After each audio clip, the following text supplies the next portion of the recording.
I'm back again, and tonight I thought I would talk about person-centered counseling, which also goes by a few other names. We've got Rogerian therapy, and that's because it's based after Carl Rogers. Some people call this model humanism, and this model, it seems very, very simple, but it was just a huge change of direction for counseling, because it went from the therapist being superior and kind of talking down to the client as if the client was, the identified patient. And with this approach, Carl Rogers, his whole theory was that the counselor and the client were on equal footing, and the most important thing was the relationship between counselor and client. Now, this approach seems simple, and it really is, but it is so profound. It's based on 3 conditions, and the first one is unconditional positive regard, and that is basically that the counselor values the client for who she is, and doesn't have any expectation, just very, very valuable to be with the client and value them for who they are. The second condition would be empathetic understanding. So the counselor is going to take every opportunity to try to walk in the client's shoes and to really get what it's like to be the client. And the third factor for being a humanistic therapist would be to have congruence. So the counselor is going to be, he's going to be who he is. He's not going to be hiding behind a role of therapist. He's going to just be another person. And of course, the counselor is going to need some other skills.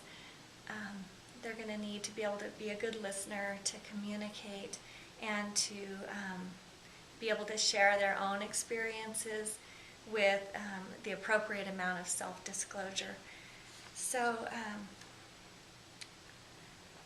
if you think about it, even though it seems so simple, and even though counselors do so many other things, if all a counselor did was have unconditional positive regard, empathetic understanding, and congruence, that alone would be monumental for a client. A client would feel safe and would be able to open up and share their hurts and their troubles and their fears. So never underestimate the power of this. And this brings me to just a remarkable topic. It's called mirror neurons. And I hope you'll take some time to watch the video in this blog post. I think it's maybe 10 or 12 minutes, but it is so interesting and so worthwhile. Now, mirror neurons were discovered only maybe 10 or 12 years ago, but it's one of the most important discoveries in neurobiological science.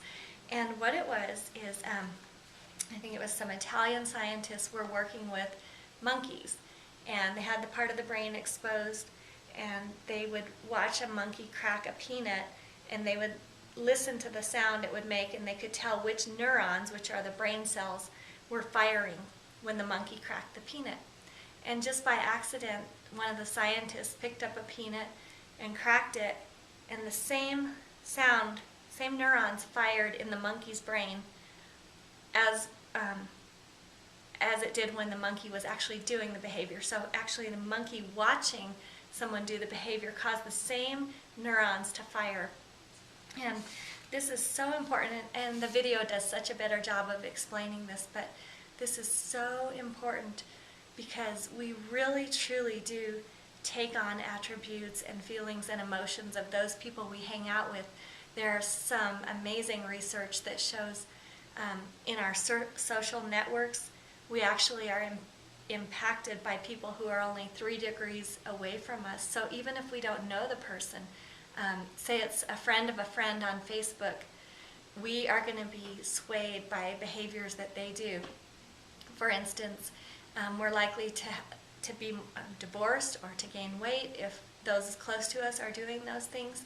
So it's so critical to monitor who you're spending time with. Are you being around upbeat people, positive people, or really negative, draining people? Because your mirror neurons are going to start firing and wiring just like those you hang around.